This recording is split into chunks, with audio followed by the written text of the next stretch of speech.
The first thing I want to do is take you through the latest data and then talk about progress with NHS Test and Trace and vaccines. If we go to the first slide, please. The first slide shows that yesterday there were 136,516 tests, taking the total to over 7.25 million tests in total, and that there were 1,218 positive test results. If we go to the next slide. This slide shows the estimated average number of people who had COVID-19 in England. This is according to the ONS survey. And as you can see, the number has been coming down over time. And this same survey implies around 4,500 new cases per day. Next slide, please. Data from hospitals also shows that broad downward direction. There are 490 admissions with COVID-19 on the 15th of June. And as we can see, the number of people on mechanical ventilator beds is now 360. Next slide, please. The number of people in hospital continues to come down in almost every region. You can see a very small uptick in the east of England, but as you can see from the charts, there's some movement in the variation in each of the lines, and the overall movement continues to be down, and overall down to 5,193 from 5,863 this time last week. And the final slide of this group, please. When it comes to the number of people who've sadly died with coronavirus, yesterday the number of deaths reported was 135, bringing the total to 42,288. And again, we can see the downward trajectory, thankfully, of that number. And the number 135 is lower than this time last week, but there is still some way to go.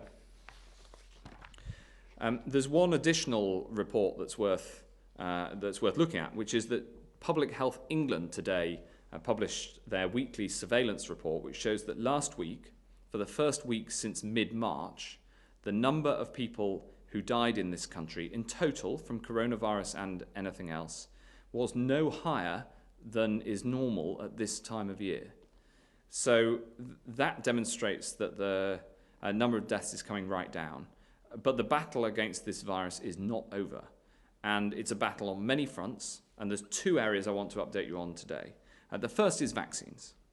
Before I talk about corona vaccines, I just want to mention a very important reminder about other routine vaccines that are there to protect you. Throughout the crisis, we've tried to keep the vaccination programs for children going, and that has been largely successful. But if you or your child is invited for a vaccination, like MMR, then please make sure you attend. It's very important that we don't fall behind on the vaccinations for other diseases because of this crisis. During the pandemic, we've put the stringent measures in place to protect people who are getting vaccinations. And in the long run, the best way to defeat this virus is, of course, the discovery of a vaccine. And since the start, we've been supporting the most promising projects. As of this week, the Imperial vaccine is now in the first phase of human clinical trials, and AstraZeneca has struck a deal for the manufacture of the Oxford vaccine. They're starting manufacturing now, even ahead of approval, so we can build up a stockpile and be ready should it be clinically approved. Just like with dexamethasone, the treatment, which we stockpiled before we had proof that it was clinically effective. So we are starting the manufacture of the Oxford vaccine now so that it'll be ready should the science come off.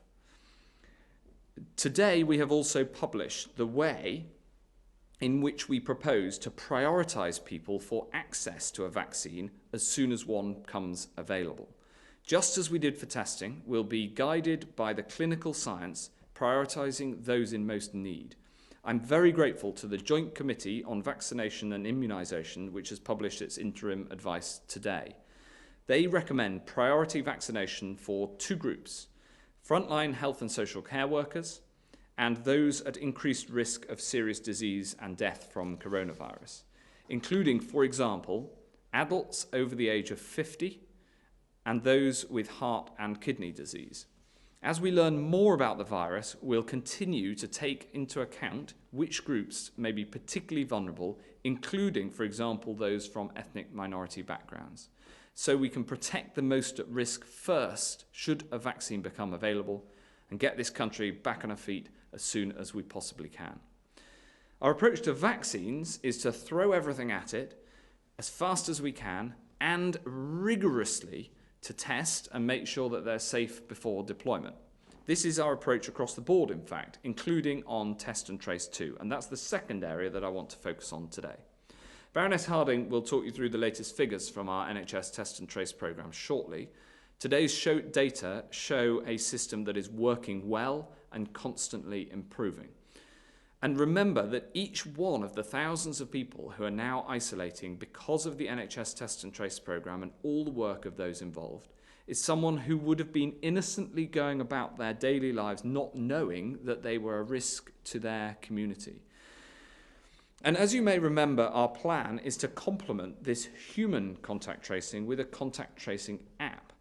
Like other governments around the world, we've been working hard on this, and I want to be upfront and open about the challenges that we and other countries are facing. Over the past few weeks, we have rigorously tested our prototype app in the Isle of Wight and in field trials. And I want to thank everyone who's been involved and all the islanders of the Isle of Wight, the council who've been brilliant, the local NHS, and Bob Seeley, the MP, who has played a real leadership role. Thank you.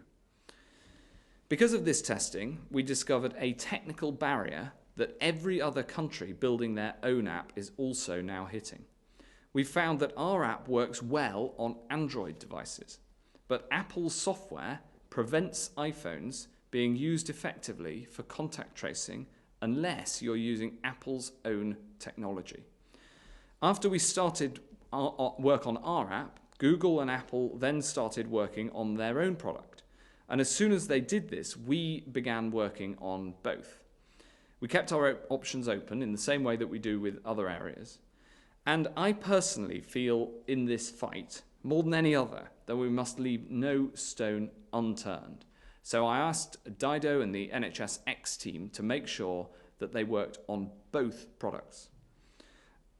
Of course, we've been testing Google and Apple's product too. And as we did this, we've found that it does not estimate distance well enough. Measuring distance, of course, is mission critical to any contact tracing app. So as it stands, our app won't work because Apple won't change their system, but it can measure distance, and their app can't measure distance well enough to a standard that we are satisfied with. Throughout this, for me, what matters is what works, because what works will save lives. And I will work with anyone, public or private sector, here or overseas, to gain any inch of ground against this disease. So we've agreed to join forces with Google and Apple to bring the best bits of both systems together. We'll share our algorithm and the work that we've done on distance calculation and combine that with their work to deliver a new solution. I've always been optimistic about the contribution that technology can make in this battle against coronavirus. And coming together in this way will bring together some of the best minds to find a solution to this global challenge and help to save lives. In the meantime, the NHS test and trace system, based on good old-fashioned human contact tracing, is working well, identifying local outbreaks and helping to control this virus. And I want to ask you all once more, if you get a call or a message from NHS Test and Trace, the most important thing is please do your bit to protect your community, to protect your loved ones, and to protect the NHS, and follow those instructions. I'd now like to hand over to Baroness Harding to take us through the test and tracing stats. Thank you, Secretary of State. Could I have the slide, please? As the figures show, in the second week of the programme, 5,949 people who had tested positive for coronavirus had their details transferred to the contact tracing system. Of those people, 4,366, that's 73% of the total, were reached and asked to provide details of their recent close contacts. That's a small increase from 72% in the first week of operation. And similar to what we saw last week, it's very encouraging that 78% gave us this information within 24 hours of being asked to do so. We really appreciate and recognise everyone's swift response. Using that information, as you can see on the next slide, we were able to identify 44,895 people who had been in close contact with someone who tested positive. Of those, 40,690 people were advised to self-isolate, which is 91% of all the contacts identified. This is very similar to what we saw in the first week of operation, and again, this was done within good time. These statistics are encouraging. They demonstrate that we're making progress against a good starting point we outlined last week. Last time I spoke to you, I made a commitment that NHS Test and Trace would keep learning, improving and refining to become a high-quality service that all of us can depend on.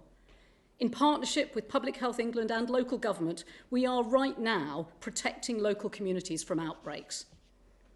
I'd also like to outline some of the steps we've taken that set us on that journey of continuous improvement. Firstly, we've changed the process of requesting tests. We've taken out the need to copy a 16-digit code between websites when a test is booked to make it easier for us, for all of us. Secondly, we're changing how our labs operate. We're changing shift patterns so that some labs are working overnight and some are working weekends to match when samples arrive for testing. And thirdly, we've connected people's test results to their GP records. And these improvements will continue. We will continue to work towards an app which forms part of the end-to-end service of NHS Test and Trace and enables people to engage with every aspect of the service. And I'd like to reiterate everything that the Secretary of State has just said in thanking the people who have been involved in developing and trialling the app to date, and in particular, the people of the Isle of Wight. We are truly grateful for your support. Finally, I'd like to take a step back from some of our operational changes and show you what NHS Test and Trace should mean to you if you ever need to use it. And I can't do this any better than by reading the words of one of our brilliant clinical contact tracers who shared their experience of contacting a lady who had tested positive for coronavirus and was nervous about what it meant for her and her family.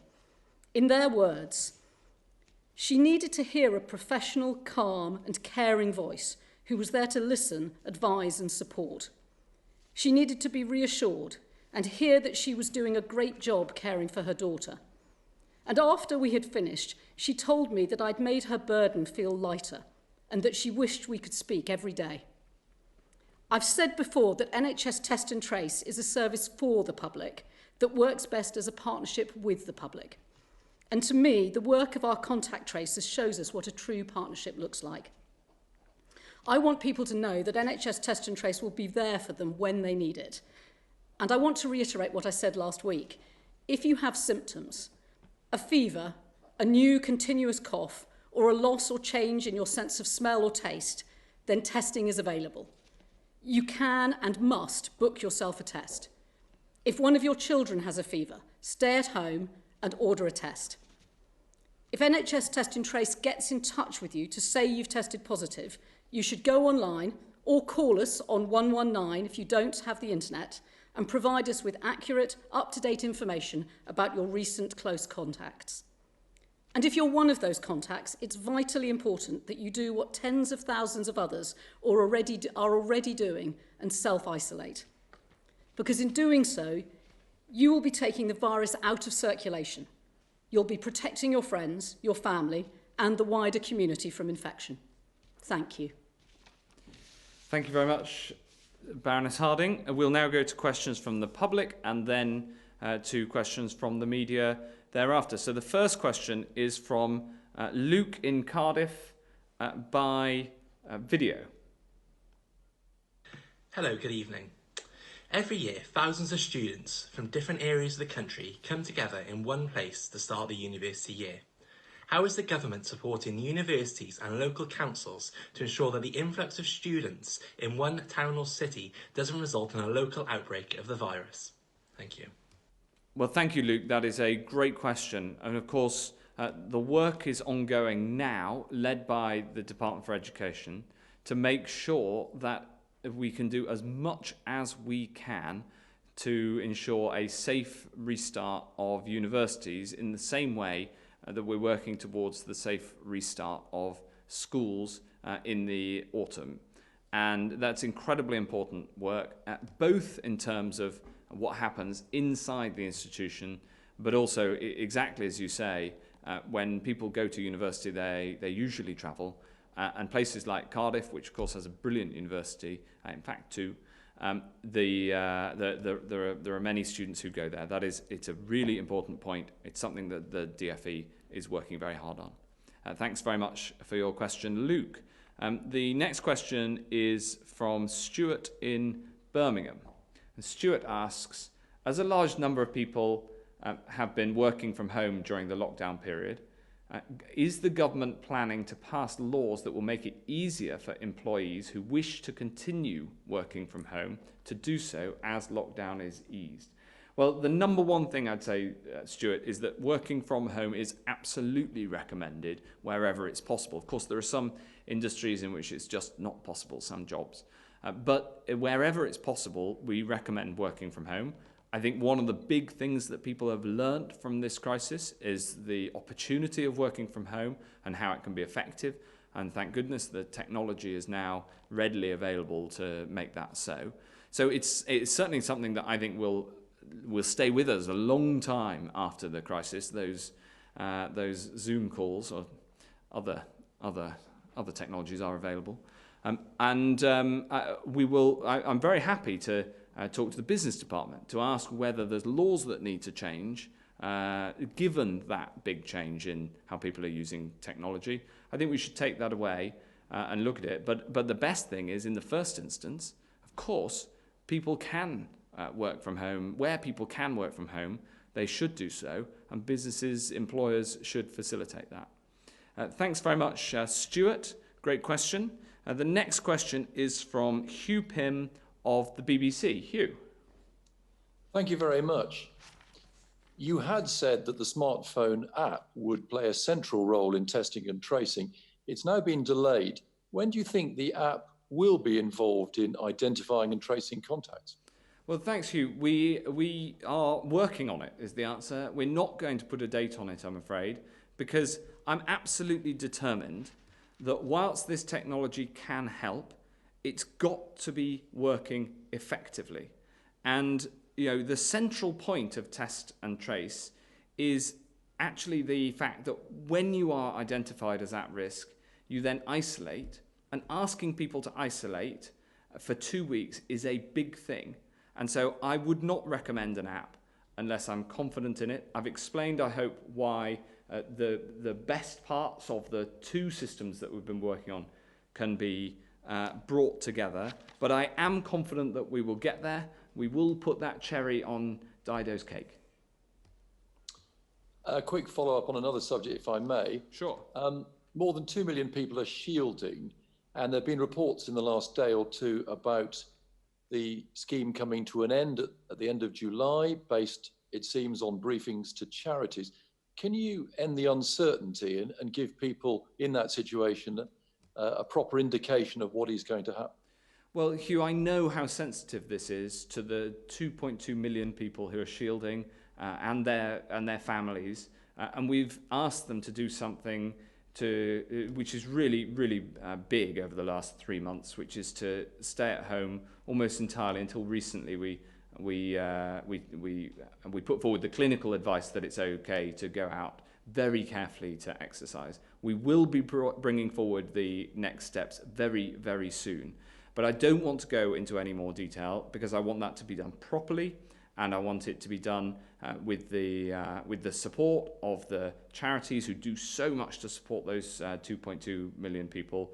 And so there will be a formal government publication and we will write to every single member of that group to make sure that they know what it means for them.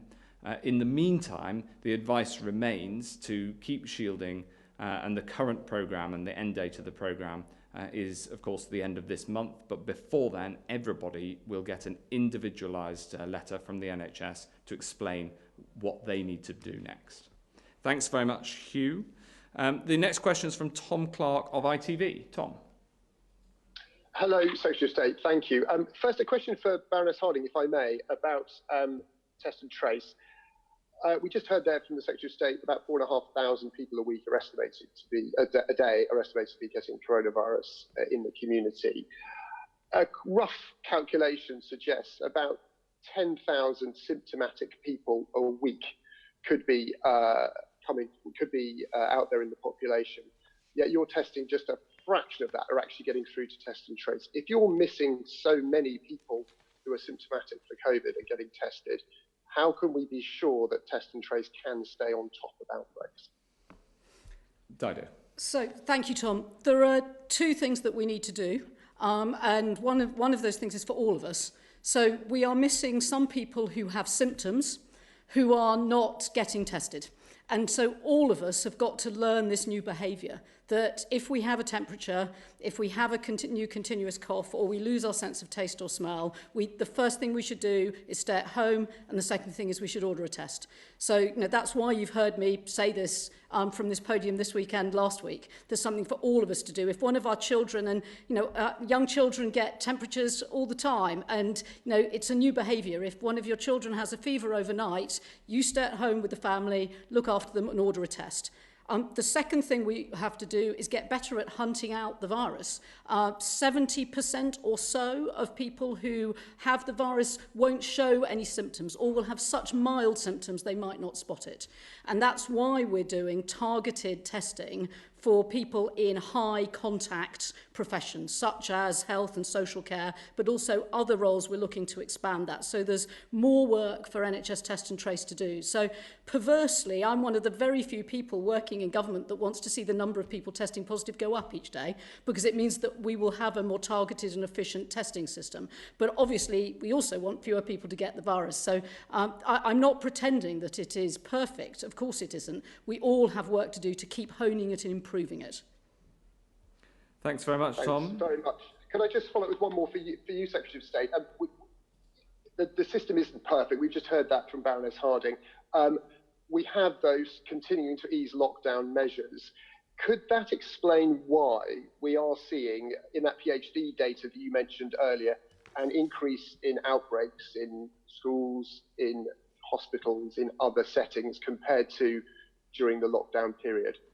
How do you explain that? Well, the good thing is that we're seeing a reduction in the number of people dying from coronavirus, and indeed a reduction in the number of people dying overall. So that there are now actually just slightly fewer people dying in the last week's data than in a normal June week in a normal year. It's statistically equivalent, those two data points. We are doing much more to be able to trace these individual outbreaks.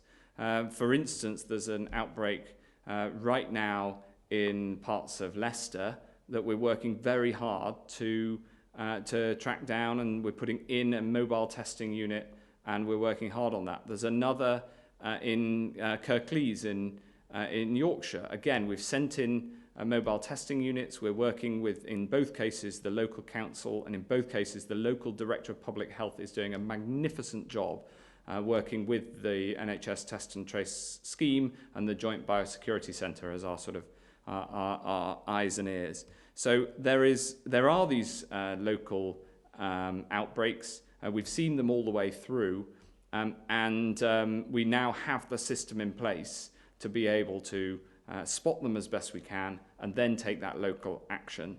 And it's natural that as you lift as the lockdown lifts slightly, we've always said the next move is to more localized action in order to tackle outbreaks where we find them.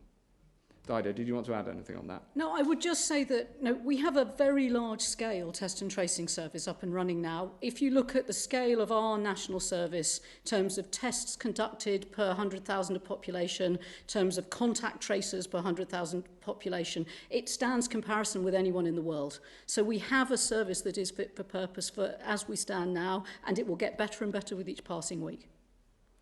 Thanks, Tom. The next question is from Andy Bell from Channel 5 News. Andy. Thank you very much. A question for both of you. The app has been described as the cherry on the cake as there seem to be more and more problems developing with it. It's much more than that, isn't it, if we're ever going to go back to normal? Because it's all very well for people to have contact tracing. They can remember the people that they knew, that they were in touch with it. But if we're going to get back to normal and people are standing in bus queues or getting on trains, they're not going to know who those people are. So an app is absolutely vital, isn't it, to get back to any kind of normality? Well, the thing that's vital to get back to the sort of normality you describe is to get the number of infections right down and to have the treatments and the vaccine available and to have a world-class test and trace system as a whole. And actually, one of the things that we've learned from the Isle of Wight is the importance of the human in the contact tracing, and that the app is an important addition, exactly as you described. For instance, somebody sitting on the bus that you wouldn't know and therefore be able to pass the contacts on. But the core is the human contact tracing element of it, and so that's But we still want the app to work. That's why we backed both horses. And we'll keep working with all the technologists to get one that does. Dido. I'd just add that this is a global challenge, that what we've done in really rigorously testing both our own COVID-19 app and the Google Apple version is demonstrate that none of them are working sufficiently well enough to actually be reliable to determine whether any of us should self-isolate for 2 weeks. That's true across the world. And yet, a number of countries, including ourselves, have got scale and effective test and trace services. I think clearly having an app that can help identify people you don't know would be a hugely helpful addition to those of us that commute. But there are other things we can all do. Good hand hygiene, being really aware of social distancing, wearing a face mask on public transport, all of those things are well within our abilities now. And I do think what we are building is fundamentally a human, local community service that will be digitally assisted. That technology on its own isn't going to solve this. It's all of us in the way that we behave that will. Can I follow up on that? Yes, of course. But if you don't have a date and you can't give us a date for when this app will be ready, and there's been discussion even today of it being autumn/winter before an app is up and running in the way that it needs to be, that basically means, can we get back to normal life in terms of people getting on commuter trains, etc., before autumn/winter? That's an awful long way away. Well, I'd simply say, Andy, that the core of the NHS Test and Trace programme is to ask people who are high risk to isolate. And as you've seen in the statistics that Dido's just shown, that now covers 87,000 people. And so there's a very significant operation in place. Of course, it can be enhanced. Both the human side will continue to improve, as we've always said, and adding the technology. But I absolutely don't put the direct link that you do between the two. But we'll get the app up and running as soon as we can. But I will not recommend people to download the app until I'm confident that that's the right thing to do. Because I'd be asking people to download the app and then to self-isolate if it tells you to. And that is a big thing to ask of people. And so you'll understand why, rather than just putting this out, even though there are these problems with it, I'd far rather not. I'd far rather get it right. Thanks very much, Andy. Next question is from Heather Stewart of The Guardian. Heather, how are you? I'm very well. So there have been reports of problems with the app for weeks now with the NHS version. Australia announced on the 6th of May that it was switching to a Google Apple approach because it realised that it wasn't working, developing a bespoke app. Has it taken us too long to realise that this is not something that we can do ourselves? And is that because we were too fixated on being world-beating? No, actually, quite the contrary, Heather. You know, I'm from Newmarket. We backed both horses. So we took the decision in May to start building the Google Apple version as well. And then because we'd built both, we could then test both. And actually, the best way to get new technology going is to test different approaches. And this often happens as a standard approach in the commercial world, for instance, and far better to go with both versions. And we've now got problems with both versions, but there's parts of each that can come together to build something that's stronger than either version there is. Dido? The reality is, if we hadn't backed both horses, we wouldn't have a way forward. Precisely because we've developed our own and we've developed some really sophisticated distance calculations, we think that we can enhance the Google Apple platform such that it will work. If we hadn't backed both, we wouldn't be able to do that. Thanks, Heather. The next question is from Matt Dathan at The Sun. Matt. Thank you. This week we've seen more evidence of how disabled children, their families and adults with learning difficulties have been left behind and let down in lockdown. This week, a survey by the Disabled Children's Partnership found 3/4 of disabled children have had all of their support withdrawn, such as respite care and equipment. And this leaves also a huge strain on their families, their siblings, their parents, and adults with learning difficulties, many of whom live in supported living situations, like my sister Beth, actually, herself. They want much clearer guidance to help them adjust to the new normal.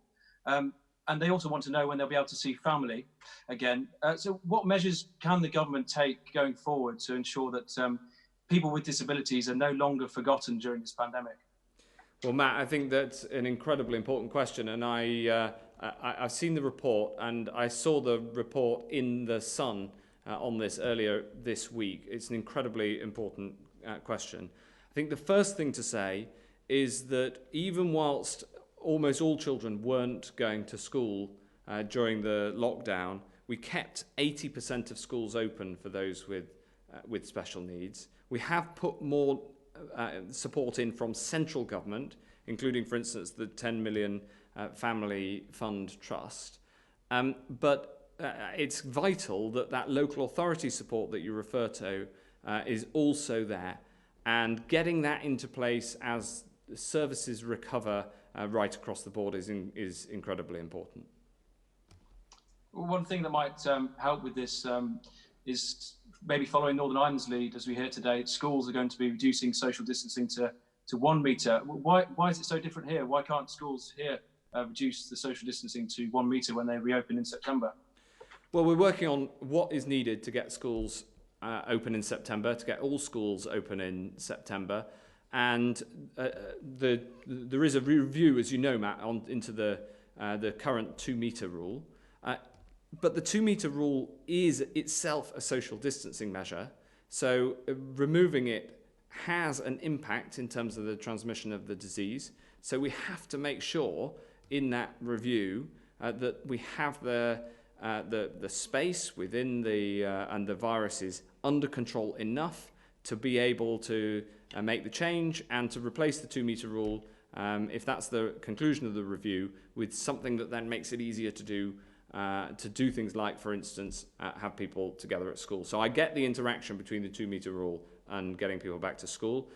We're working very hard now, the DFE is leading it, on the work that's needed in order to have all pupils back in school, as everybody wants to see, from the start of September. Can I just ask a quick follow-up on, you didn't quite answer when we might be able to actually visit family and stay overnight. You know, Father's Day on Sunday. Yeah. Can you give us any hope of when we might be able to start seeing our parents or going to stay overnight? Look, that is another one of the social distancing measures that we're looking at. Of course, we're looking at it. It's an important consideration, not least because I want people to be able also to have a holiday, if at all possible, this summer. And the rules currently prevent people from staying elsewhere overnight unless they have exceptional circumstances. So that is something that we're looking at, and we'll work on it, and I'll make sure that you know about the outcome of that just as soon as we possibly can. Thanks, Matt. Final question is from Jerry Scott from the Yorkshire Post. Jerry.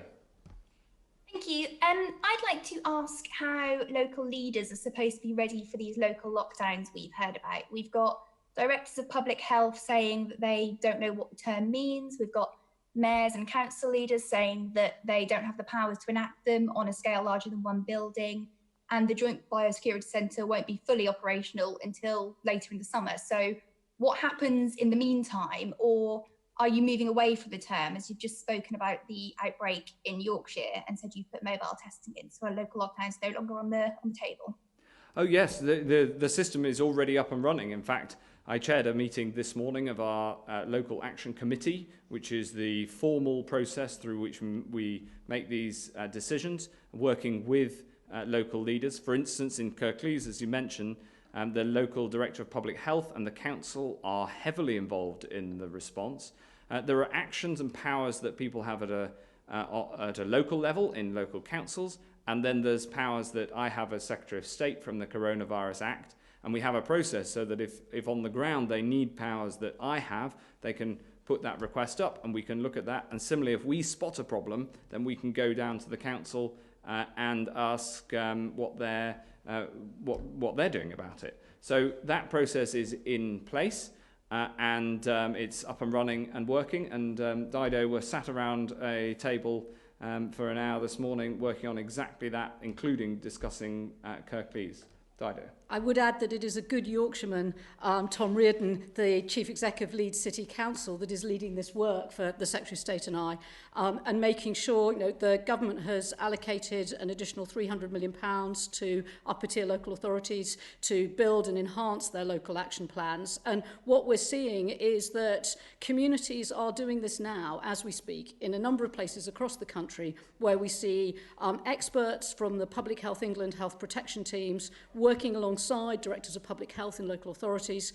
We from NHS Test and Trace are able to allocate out mobile testing units when they need it, to use our contact tracing capacity to do extra contact tracing, and then to work with employers and individuals so that they can take the necessary social distancing, deep cleaning, health protection measures. So there is a lot of work for everyone to do as we all get used to living with COVID. But actually, I think that I really firmly believe that the way to do this is through local communities working together, and that's what Tom and his team are doing. Thanks very much indeed. Sorry, can I just have a follow-up? Yes, of course. Thank you. Sorry, that doesn't change the fact that mayors and council leaders and directors of public health locally across the country are saying they don't actually understand what this is, and they don't feel they have the powers, even if you say they do. So do you feel like you've communicated that well enough to them, and will you issue further guidance? Well, the local directors of public health who have the statutory responsibility locally in this area are the ones who we directly engage with. Of course, where there is a local outbreak, the whole council, including the council leader, the council chief executive, will inevitably get involved if it's significant. But I do think that led by Tom Riordan, who himself is a chief executive of a Yorkshire council in Leeds, we're getting better and better engagement with each local area. And as I said, you can see it on the ground from the example in Kirklees right now. But of course that can, there's more and more councils that we need to engage. But thankfully, in most areas, this isn't necessary. Where it's necessary is where the outbreaks are, and thankfully at the moment they are relatively few. But of course, we work intensively whenever we see one. Thanks very much indeed. That brings to the end our daily coronavirus briefing. Thank you.